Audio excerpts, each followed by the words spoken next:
পায়ের নখ থেকে মাথার চুল পর্যন্ত সাজিয়ে যে মেয়েটা তার শ্বশুরবাড়িতে আসে, একটা সময় পর দেখা যায় সেই মেয়েটাই নিজের যত্ন নিতে ভুলে যায়। পরিবারের সবার যত্ন, পরিবারের সবার খেয়াল, সাথে সন্তান, তো তাদের কথা চিন্তা করতে করতে সেই মেয়েটা একটা সময় পর দেখা যায় নিজের যত্নটা নিতেই সবার আগে ভুলে যায়। আসসালামু আলাইকুম, রেহানাস ফ্যামিলি চ্যানেলে আপনাদের সবাইকে আরও একবার স্বাগত জানাচ্ছি। কাছে এবং দূরে, দেশ ও দেশের বাইরে থেকে আমার আজকের ভিডিওটি আপনারা যারা যারা দেখছেন, আশা করি আল্লাহর রহমতে আপনারা সবাই অনেক ভালো আছেন। আমরা আলহামদুলিল্লাহ অনেক ভালো আছি। এখানে সকালবেলা হুমায়রার জন্য একটু তালের পিঠা বানাচ্ছিলাম। মানে এটা যে কেমন ধরনের পিঠা বানাচ্ছি আমি নিজেও জানি না, তবে চেষ্টা করছি ও যাতে একটু খায়, সেজন্যই আর কি এভাবে করে বানানো। এই যে আমি কয়েকদিন ধরে ওকে প্যানকেক দিচ্ছিলাম, ওইটা কিন্তু ওর কাছে এত ভালো লেগেছে, তো আজকে ভাবলাম যে ওরকম করেই তাল দিয়ে বানিয়ে দিই, যেহেতু বাসায় একটু তাল আছে।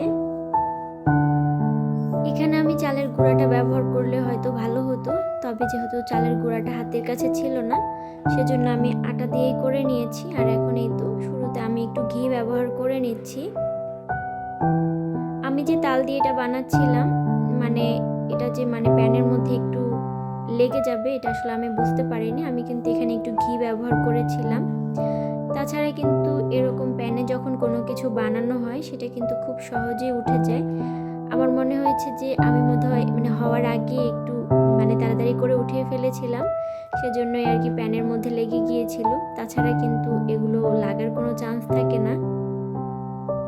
তারপরেও ঠিকঠাকভাবে উঠিয়েছিলাম, কিন্তু ওই যে একটু লেগে গিয়েছিল ওইটাই আসলে ভালো লাগেনি। পরে আসলে বুঝতে পেরেছি যে আমি একটু তাড়াতাড়ি উঠিয়েছিলাম, এজন্যই আর কি লেগে গিয়েছিল।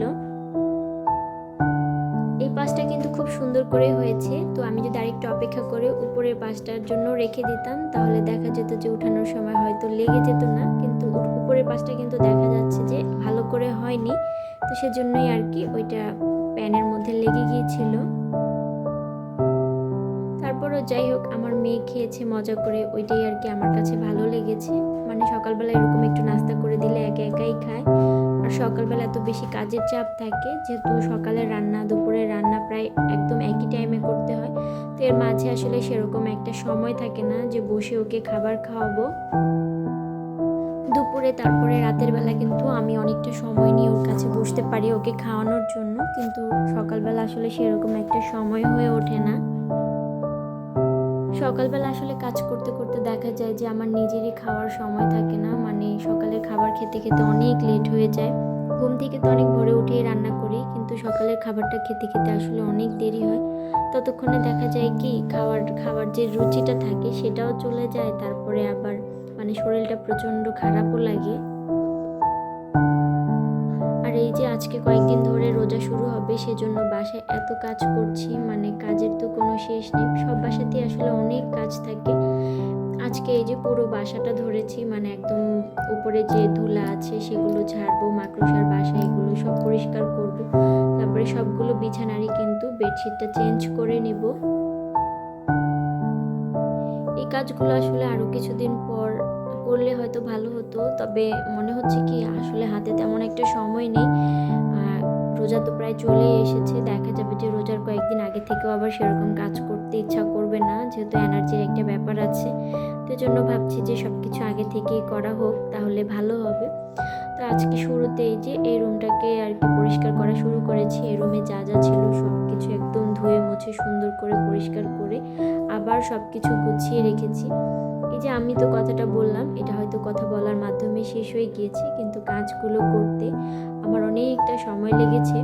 হয়তো এখানে দেখাচ্ছি অল্প পরিমাণে, সবটা তো আর দেখানো যায় না, এজন্যই আর কি। তো অনেক কিছুই আর কি সেদিন কাজ করা হয়েছিল। আর এই যে কাজ করছি, আমার তো একটা হেল্পিং হ্যান্ড আছে, ও আবার আমাকে সাহায্য না করলে তো হয় না, ওরা আমাকে সাহায্য করতেই হবে। আজকে এই যে এই রুমে বিছানার চাদরটা বিছিয়েছে, সে কিন্তু নিজেই এটা আর কি সবটা করে দিয়েছে। আমি হচ্ছে বালিশের কাবারগুলো ভরে দিয়েছিলাম, যাতে এই রুমের কাজটা তাড়াতাড়ি হয়। আমার শ্বশুর একটু বাইরে গিয়েছিল, উনি আসার আগে আগে যাতে আর কি কাজটা কমপ্লিট করতে পারি, সেজন্য একটু বেশি তাড়া ছিল। এই রুমের ফ্লোরে কিন্তু একটা ম্যাট বিছানো ছিল, তো সেটাকেও আর কি তার আগের দিন রাতের বেলা উঠিয়ে রেখেছি, যেহেতু দিনের বেলা এতগুলো কাজ করতে ঝামেলা হবে সেজন্য। এই রুমে যে উপরে যে মাকড়সার বাসা আছে সেগুলো পরিষ্কার করেছিলাম, জানালাটাও একদম মুছে সুন্দর করে পরিষ্কার করে দিয়েছি। আর এখন এই তো মানে বিছানাটা ঝেড়ে ঘরটা ঝাড়ু দিয়ে দিলেই হয়ে যাবে। এর মধ্যে কিন্তু আবার দুপুরে রান্নাও করছিলাম, তো ওইটাকে আসলে আমি ভিডিওর পরে রেখেছি। দেখা যায় যে একটা ভিডিওর মাঝে আরেকটা ভিডিও দিলে কেমন হবে বিষয়টা, মানে কাজ করছি সাথে রান্নাও করছি, কারণ শুধুমাত্র একটা কাজ নিয়ে বসে থাকলেই কিন্তু হয় না, দেখা যায় যে সাথে অনেকগুলো কাজও কমপ্লিট করে নিতে হয়। গতকালকে আমি বলেছিলাম যে যাদের ধৈর্য আছে তাদেরকে অ্যাওয়ার্ড দেওয়া উচিত। আসলে অনেকের নাম আমি বলতে পারিনি, কারণ না ওই যে হঠাৎ যখন ভয়েস দিতে বসি তখন কিন্তু সবার নাম মনে থাকে না। ভয়েস দিব ওইটা মানে কি বলবো ওই চিন্তা করতে করতে দেখা যায় কি মানে ভেবে রাখি যে এসব বলবো ভিডিওতে, পরে ভুলে যাওয়া হয়। তো সেক্ষেত্রে দেখা গেছে যে অনেকের নাম আমি মিস করে ফেলেছি। আসলে অনেক পুরাতন আপু আছে যারা আর কি একটা চ্যানেল বাদ দিয়ে আবার আরেকটা চ্যানেল খুলেছে, এরকম তো অনেক আছে। তো সবার নাম আসলে বলতে পারিনি, এজন্য আমি অনেক বেশি দুঃখিত। আসলে সবার নাম যদি আমি বলতে পারতাম আমার নিজের কাছেও ভালো লাগতো, কিন্তু ভিডিওতে আসলে ভয়েস দিতে আসলে না সব কিছু ভুলে যাওয়া হয়। তারপরে এই যে আমি ভিডিওতে ভয়েস দিই এটা কিন্তু আমি থেমে থেমে ভয়েস দিই, কারণ একটা নামে ভয়েস দিতে পারি না। সাথে আমার ওই যে পুচকি মেয়েটা আছে ওকে নিয়ে নিতে হয়, কারণ ওর সাথে না থাকলে তো ধরেন ভয়েস দেওয়া হবে না, কাজ কমপ্লিট হবে না, মানে সাথে থাকেই আর কি। তো দেখা যায় যে ভিডিওর ভয়েসটা অফ করে ওকে কিছু একটা বলছি বা ও একটা কথা বলে ফেলেছে, তখন ওকে ধমক দিচ্ছি, মানে সব কিছু মিলিয়ে যখন ভিডিওতে ভয়েস দিতে বসি তখন কি বলবো বা কার নাম বলবো ওগুলো আসলে ভুলে যাওয়া হয়। এই যে এদিকে আমাদের বিছানার যে চাদরটা আছে সেটাও আমি বদলে নিয়েছি, মানে দেখেন ওকে ছাড়া কোনো কাজের মানে কিছু আছে। এই ওই রুমে পরিষ্কার করেছি, ওই রুমে ছিল, এখন এই রুমে আসছি, এই রুমেও ওর সাথে আছে। এই তো ঘর দুয়ার একদম পরিষ্কার করা হয়ে গিয়েছে, তার মাঝে আবার এই রুমে যা আছে সবগুলোকে আজকে একদম ওই যে ক্লিনজার দিয়ে পরিষ্কার করেছিলাম, তারপরে রান্না বান্না করতে হবে। তো এই জন্য আর কি ভিডিওটা এখানে আবার শেয়ার করে দিয়েছি, কারণ আমি তো কাজের মাঝেই রান্না করছিলাম, একবার ক্যামেরা এদিকে আবার রুমে নিয়ে যাচ্ছিলাম, মানে সেদিন যে কি একটা অবস্থা হয়েছে আমার, মানে কি যে একটা ঝামেলা লেগেছে। এই যে রান্নাঘরে ভিডিও করছি এখানে ছোট্ট একটা স্ট্যান্ড ব্যবহার করেছি, আবার ওইখানে যখন ভিডিও করেছিলাম ওইখানে বড় একটা স্ট্যান্ড ব্যবহার করেছি, মানে দুই জায়গায় দুইটা দিয়ে ভিডিও কমপ্লিট করে নিয়েছি।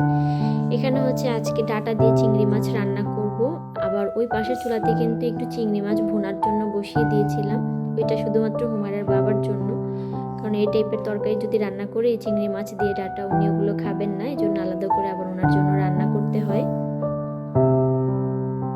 এখানে চিংড়ি মাছের যে মাথাটা আছে সেটাকে বেটে দেওয়া হয়েছে, সেজন্য হলুদ একটু বেশি পরিমাণে ব্যবহার করেছি। আর মশলাটা কিন্তু আমার একদম ভালো করে কষানো হয়ে গিয়েছে। তারপর এখানে আমি ডাটাগুলো দিয়ে নিব। আগে কিন্তু আমিও ডাটা খেতে তেমন একটা পছন্দ করতাম না, কিন্তু এই মোটা ডাটাগুলো কিন্তু আসলে অনেক বেশি মজা, চিকন ডাটার চেয়ে কিন্তু মোটা ডাটা খেতে অনেক বেশি মজা লাগে। তো সাথে আলু দেওয়া হয়েছিল, এগুলোই আর কি আজকে রান্না করছিলাম। আজকে মানে অনেক কিছুই কিন্তু রান্না করেছি, সবটা ভিডিওর মধ্যে রাখতে পারিনি। এখানে আবার এই যে কি বলে হুমায়রার জন্য আলাদা করে পাঙ্গাস মাছ রান্না করেছিলাম, আবার ট্যাংরা মাছ রান্না করেছিলাম যাতে আমরা খেতে পারি। আর অনেক কিছুই রান্না করা হয়েছে, সব আসলে ভিডিওতে দেখাতে একদম ইচ্ছা করে না, কারণ এত ভিডিও করতেও ঝামেলা লাগে। গতকালকে মানে আমার গত ভিডিওতে কিন্তু অনেকেই বলেছে যে রমজান মাসে কি করব না করব জানি না, মানে কতটা অ্যাক্টিভ থাকবো।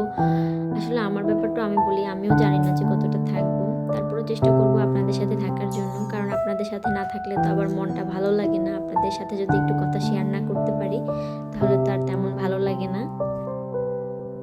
অনেক কথা বলতে বলতে সবসময় একটা কথা বলতে ভুলে যাই, মানে এতক্ষণ ধরে আমার ভিডিওটা আপনারা যারা যারা দেখছেন, আমার ভিডিওর কোনো অংশ যদি আপনাদের কাছে ভালো লেগে যায় চাইলে আমার চ্যানেলটাকে সাবস্ক্রাইব করবেন।